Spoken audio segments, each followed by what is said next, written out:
तो hello guys, कैसे हैं? उम्मीद करते हैं कि आप लोग अच्छे होइएगा। जी हाँ दोस्तों, बता दें कि अवधेश प्रेमी यादव जी का सबसे बड़ा गाना कल सुबह आ रहा है दोस्तों। जी हाँ दोस्तों, अगर आप लोग अवधेश प्रेमी यादव के फैन हैं तो सबसे पहले इस चैनल को सब्सक्राइब कर लीजिएगा कि आने वाला वीडियो आप तक पहुँच सके।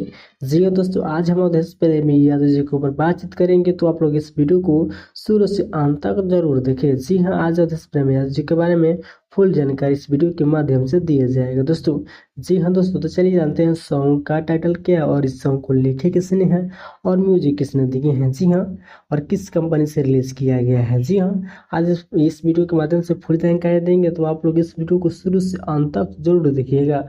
चलिए जानते हैं सॉन्ग का टाइटल। जी हाँ, देख सकते हैं सॉन्ग का टाइटल है ढोड़ी में जनी करी अमरी बलम। जी हाँ, ढोड़ी में जनी करी अमरी बलम, जो कि सॉन्ग का टाइटल है। जो हो सॉन्ग को लिखे हैं राइटर विक्की विशाल जी, म्यूजिक विकेश भोजपुरिया और अवधेश प्रेमी पर्सनल से।